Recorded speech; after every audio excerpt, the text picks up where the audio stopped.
Hi there, and welcome to my Stellaris Let's Play Advanced Strategy, Tips and Tricks. This is episode 13. In this episode, I'm going to look at Crystalline Entities, Habitat Technology and Planning, Starbase Buildings, and Ascension Paths. I'm considering starting a second series, more of a generic Let's Play rather than a guide or tutorial based as this series has been. If that's something you'd like to see, please leave a comment down below. I hope you enjoy this episode. Here we are in the League of Isavera. We currently have 7 planets. Our capital has mostly specialized in research. And then we have a number of other planets which are specializing in, for instance, this world is mainly generator districts. We have a mining world, mostly mixed world, but mainly agricultural. We have mostly energy, but a small amount of agriculture. Mostly mining, and finally mostly energy. And we'll just actually at this point make sure to change this to generator, because that's going to give a much better bonus to us than we're going to get from rural world at plus 20% as opposed to plus 5%. In terms of the galactic community, we are the most powerful member of the galactic community, and hopefully we're just going to keep going upwards from there. I'm going to support this buzzword standardization for now because that's going to increase our diplomatic weight from economy, and we are the most economically powerful nation in the galaxy. So that is really good. We are slightly over our empire sprawl cap, but we're only around 50 or so, over 50 or 60, which is giving us at this point 25%. We do want to reduce that, but it's not a massive burden. We're producing quite a bit of physics research and all the other researchers as well, and we're getting quite nice bonuses to our research speed. Let's get going. We're going to continue expanding our borders north over here, and we're going to make sure that we get up to this system which has the archaeological site, which we want to finish off. We're not in a rush though. There's no way another empire can get through here. The marauders are there, so there's no rush to get up here. In the next 20 years or so though, this wormhole is probably going to become a point at which we'll be able to fly around the rest of the universe. And we've met some determined exterminators. Very interesting. They will find themselves no match for us. And as I speculated, yep, there we are. We have another empire here at the north part of the galaxy, and they've got quite a high fleet power at the moment. They're at 180 floor for diplomatic weight, and that's in comparison to ours at just 44. We have around 1.7k, so they have quite a bit more fleet power than us. Hopefully they don't have any wormholes in their territory. No, they don't, so they're not going to be flying over here. Something I've noticed they do have though is they have the Wentworth system, which gives really quite good bonuses to your consumer good outputs. It's quite good. I wish that we had that. Oh, Wentworth with Titanic Life. Wow, that's very interesting. Increased pop growth speed. That'll be a lovely world to grab, because Gaia World is going to give an increased pop growth speed of 10%, and that's an extra 10%. We could get some really good pop growth on that planet. We've got another tradition available. At the moment, I'm just going to take Boldly Go. It's not a fantastic one, we don't really need it, but I want to complete this to unlock both the Ascension perk and the plus 10% research speed I'm going to get by completing Discovery. And now we've finished another technology in the Society research tree. Let's see what we have available. So again, I'm not going to take Psionic Theory, I'm not going to take Centralized Command. I don't need the tile blockers. Gene clinics, as I've mentioned before, should never even be researched until the very late game, when you're going to use it to just buff up your diplomatic weight, and you want to take it in about 2 or 3 months. Increased naval capacity, well, we're only at half our naval cap at the moment, we don't need plus 30. Increased influence gain, well, we're gaining almost 5 a month, which is good. We could increase that by removing the commercial pact we have, or the non-aggression pact, but I don't really want to remove those. An extra plus 1 influence is fine, but not necessary. We only have a few systems extra that we're trying to grab, along with this system down here. This system down here, as well to note, has the archaeological site. I finally found it for the Zeroni precursor chain to complete that. So I'll need to grab this system. Luckily the AI hasn't taken it, but they're close with some construction ships. So I've got a science ship there finishing it, and then I'm going to build a starbase hopefully. But the final one here is habitability. I'm going to take that to increase my habitability by 5 for the same reason I took the last one. It's going to give me increased bonuses to my resource output, or to put it better, it's going to reduce my negative modifiers for not being at 100% habitability on these planets. So that's a really good one to take. It is a high research cost, but I'm still going to do that in around 30 months or so. It's really quite good.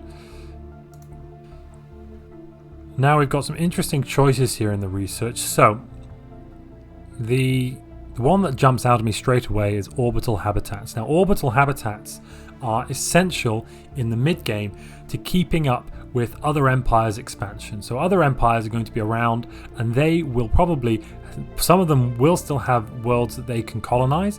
They're going to increase their population growth the more planets they have, so they're going to have more pops. More pops means more resources, more output, which means they'll be better than you. If you can start building habitats though, you can offset your opponents. Yes, you require quite a few alloys. It's 1500 I believe, and some influence to build these habitats, but you can build them on specific locations. Now interestingly, with habitats, I'll just get in a moment into how we're going to build them, but before I do, I'm just going to talk through the others. So weather control systems, +1 city district housing. That's not great. That's actually pretty crap. We don't really need city districts. Housing doesn't impact your stability very much, so +1 across the board is not really going to affect many districts because we don't have many city districts, and it's not really going to affect our empire overall, this +1. So it's a pretty crap technology. However, you need the technology advanced from this one, weather control systems Mark II, so to speak. I can't remember what it's called, but the second level of this technology is what you need to build ecumenopolises.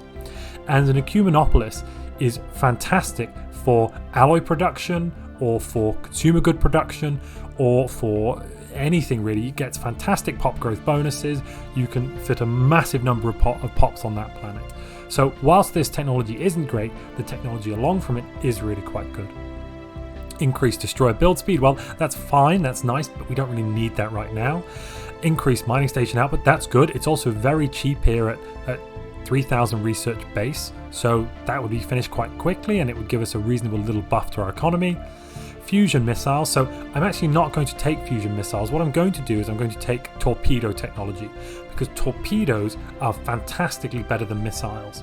They and the advanced torpedoes are much better than the regular missiles generally, so you want to be taking torpedoes over missile technology.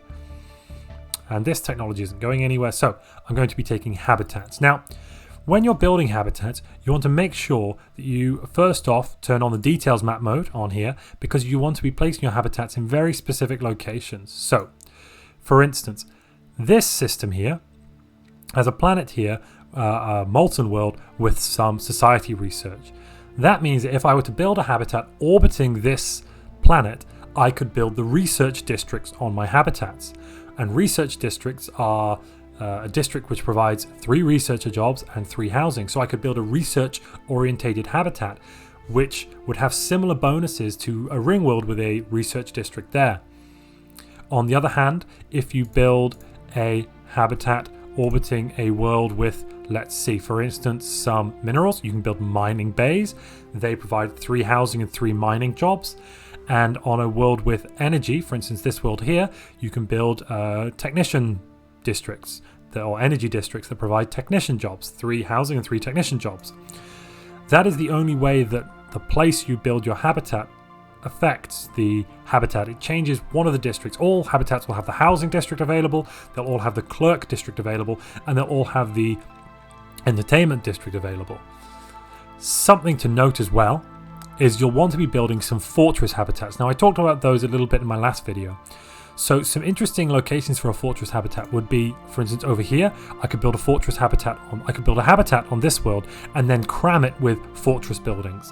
Now what that would mean is, if an enemy fleet flew in, they could take the starbase down, but they wouldn't be able to leave this system through either of any of the exit zones except the one they entered from, until they successfully took the world from me, either through siege or through a planet breaker, a cracker, or the shield one or the neutron sweep or something like that. Now, that means that in the late game, when your starbases won't be very powerful, a fortress world actually provides a reasonable buffer that can tie up an enemy fleet and armies for years in game time, which provides you plenty of time to build up your own fleet in order to defend or move fleets around to get back to do certain things. And flexibility in this game is always very important. It's always important to be able to have more time. So fortress habitats is something you want to start thinking about building and placing once you have the habitat technology. I'd first recommend building a couple of research habitats, then building some fortress habitats. You could also build some mining habitats if you're having some problem with minerals, but you know, that's on a case-by-case basis. Usually if you've got regular worlds, you're going to have plenty of availability for mining districts from those worlds here. So I'm definitely going to take the habitat technology, and then once I've got that, I'm going to start building some habitats slowly. But before I do that as well, I want to be increasing my alloy production. I want to be starting to build habitats when I'm at somewhere in the region of 40 or 50 alloys a month. That way, my habitats will only cost me about 2.5 years of alloy production, which is a reasonable trade-off. Fantastic. So now I've managed to finish surveying this system. I'm going to build a starbase here. Oh, as soon as I'm going to have to kill this hostile fleet first. Fantastic. So I will deploy the Navy and they will come and sort that out immediately. And I can note that these are the He aliens. So if I check my situation log, I got the He aliens here. If I wanted to, I could complete the special project.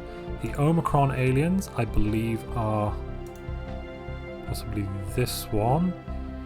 And then the Gamma aliens. Fantastic. So actually something important to note here is I'm going to, at this point now, it's only going to take 3 months, I'm going to research the Gamma aliens. The reason I'm doing this is because you get what is in the mid-game a brilliant technology, which is the crystal forged plating. So at a point where you have weapons, for instance, builds with lots of proton torpedoes or with lots of plasma weapons that are going to do lots of damage versus armor, you want to have shielding, and then you need to replace your armor with something else because you can't fill your ship up with shields. So something good to put there is crystal plating. That's going to increase your health, your hull points. So that's really can be quite a good ship design. And then looking over at this world here, Jerg Sadu, I actually have now got my open building slot. I've only got 3,000 days left on that, so I'm going to build a holo theatre. I'm probably going to need to build a holo theatre either the 3rd or the 4th building slot on most planets. If I don't take the distribute luxury goods, it's going to be the 3rd, and if I do take distribute luxury goods, I can get away without building it until the 4th. When I do build it, as you can see here, it's going to massively push my happiness up, which will have really good impacts. That increases your diplo weight and increases your stability. Now looking at my physics research here, what do I have available? Well, barrier point defense, not really necessary right now. Blue laser, I've decided to go down the kinetic path, but I might actually take this one, as at this point I'm going to start wanting to research up to the 4th laser technology to then be able to unlock proton and photon torpedoes. Shields, I could take that, but that's double the research time of my blue lasers. Auxiliary fire control, I'm not really going to build that, and I don't want the energy grid either. So at this point I'm going to take the blue lasers, not because I want to equip many ships with it, but actually because I want to get further technologies beyond this one. So now I'm going to take what are military applications. The plus 5% energy is fine, but I'm going to get crystal infused plating, which is going to give me that option here in the engineering tree. Small, medium, or large, which is really quite good. But I will continue and finish off this orbital habitats.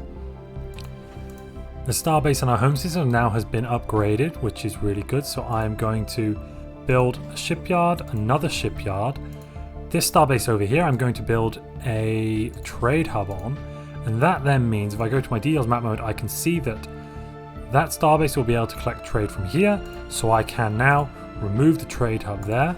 If I add it to the queue, it'll be done 3rd, which means this trade hub will be completed first. I won't have any loss in trade, and I'll have increased the number of shipyards available at my capital, which is really quite good.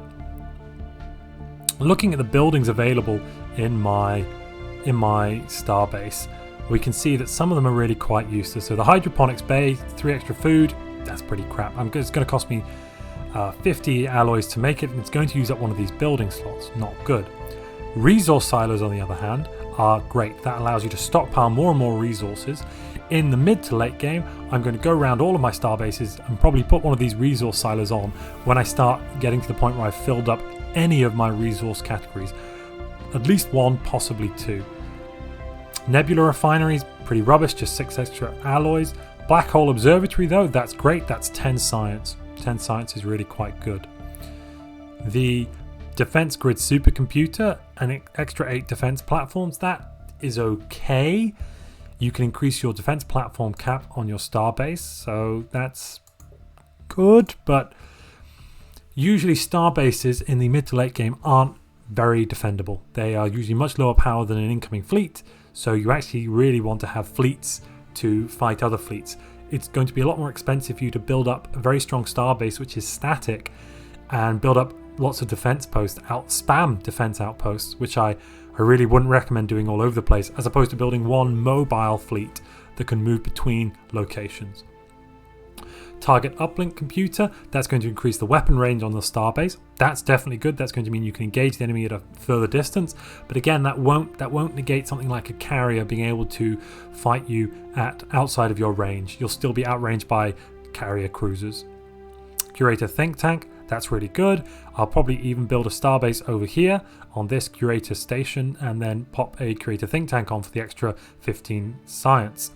Communications jammer is mediocre. You're going to slow down enemy fleets, but once they fly into the system, they're going to take your starbase from you. They're not going to fly through the system, so this is only a minus 20% for half of their movement. Disruption field generator, minus 20% shield hit points. That's definitely a good one. If you're thinking you're going to engage, a small starbase with one of these on would definitely increase the output of your fleet as opposed to the enemy. So this is actually, that one's a very useful one. And we passed cooperative research channels. That's increased our diplomatic weight from technology by 20%, which again has pushed us even further ahead of the other empires around us, which is really good as always. So now we've completed another technology here. So the only technology that stands out to me immediately is plus 10% pop growth speed. I'm definitely going to take cloning. That's going to be great. Increased fleet command. Well, I am not near that cap yet. I'm at a possible fleet size cap of 60. So whilst that is good, I don't need it. Naval Logistics Officer Naval Academy is good, but pop growth speed is better. I don't need the tile blockers. I'm not going to be going to war, so I don't need interstellar campaigns.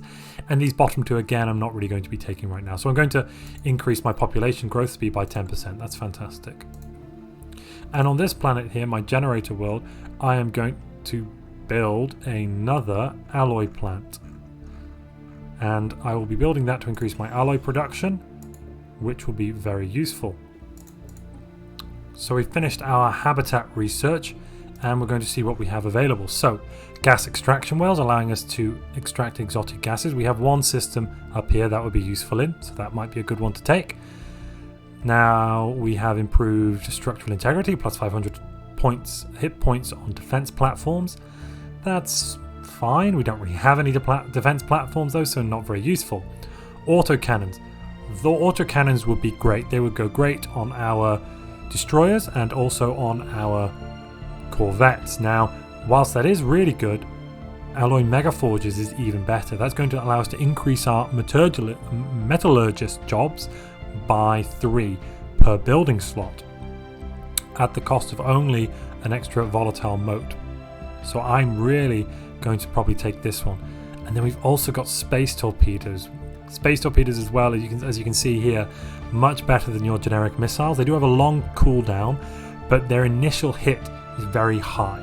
So they're going to hit with high damage, take the opposing ship out in a big volley, and then there'll be a long wait before the second round gets to fire. But in the time before that, your opponent will be firing at you with a lot less ships. And even if he's got missiles and you have space torpedoes, his ships are going to be firing with lower damage output, so you'll kill 4 or 5 of his ships, he'll kill 2 or 3 of yours, and then he'll have a much reduced continual output after that, because you'll have done maximum damage from the first shot and then you'll be waiting 20 seconds. That's kind of part of the reason why torpedoes are better. So I'm going to take alloy megaforges here. I've also got crystal infused plating available and this, but alloy megaforges to help boost my economy. I'm only producing 17 alloys. I want to quickly get that up to around 40 or 50 so that I can start pushing out some habitats. The rogue exterminators meanwhile have 10 planets and 203 population, so they are a bit of a worry up there. If they go to war, who are they neighboring? Well, they're neighboring the Pan-Galactic Security Organization. They possibly formed a federation, a Martial Alliance Federation, yes, in order to combat these guys to their north, which is interesting. So we'll have to see how that plays out. It could be that if 0-1 swallow both of these two civilizations, I've still got quite a large area between us and them. Even if 0-1 expand to most of the galaxy, if I can maintain some key choke points and build up my fleet and have a high number of pops, this AI won't actually benefit from the fact that he can take these empires out because he's going to exterminate them. So that's not really such a big deal.